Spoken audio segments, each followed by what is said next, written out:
Hey guys, today we're in the book of Joshua, chapter 13. So we have completed chapter 12, which told us about the 31 kings that Joshua defeated. So now it's time to continue to work on, to divide the land that they have taken. Chapter 13, now Joshua was old. He was about 100 years old and advanced in years. And the Lord said to him, "You are old, advanced in years, and there remains yet very much land to possess." Israel has not conquered all of the land. They have not gone everywhere that the Lord told them that they could go. But they've gone enough that they're going to start dividing up the land. And so if you think of it like Israel kind of took out the big pockets of nations, and now after they divide the land, it's the job of that tribe to go out into the country, out into the hills, and to push everybody away, if that makes sense. So Joshua and the army kind of moved the big pockets of people. But now, after they divide the land, it's the tribe's job to continue that faith in God and to continue moving and following God's word to push them out. Verse 6, "I myself will drive them out before the people of Israel. Only allot the land to Israel for an inheritance as I have commanded you. Now therefore divide this land for an inheritance to the 9 tribes and the tribe of Manasseh."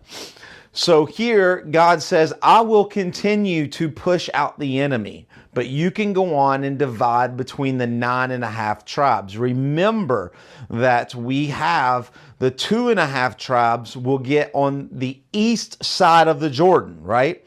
So the promised land is for 9.5 tribes, and the 2.5 tribes, they will go back across the Jordan River where they wanted to go, that they worked the deal with God and Moses all the way back in Deuteronomy.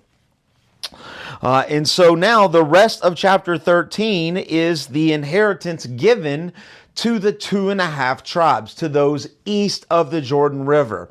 And as you read through these, you can look at a map and you can find these locations. But basically, the 2.5 tribes, right? So you have the Reubenites, the Gadites, and the half tribe of Manasseh. That's 2.5 tribes. And the rest of this is just the borders, kind of where they went, what rivers, what towns they were given. Once again, we read this today and we think it's not a big deal. It's a huge deal. Israel has never owned land. They've never owned anything. They've been slaves their entire life. And so now they get to go back home. They get land that's called their own, and we get to read about it today to know exactly where they were at and how God kept his promise and his blessing to these tribes. But notice verse 33. "But to the tribe of Levi, Moses gave no inheritance. The Lord God of Israel is their inheritance, just as he said to them." And so here they're dividing it up. The 2.5 tribes go east of the Jordan, but Levi gets no property because their inheritance is the Lord. They are the workers, right? And we'll talk more about that as we continue to read on the inheritance. So I hope that makes a little bit more sense of chapter 13. We've started the division, and it is about the east side of the Jordan, the 2.5 tribes. We'll see you tomorrow in chapter 14. God bless.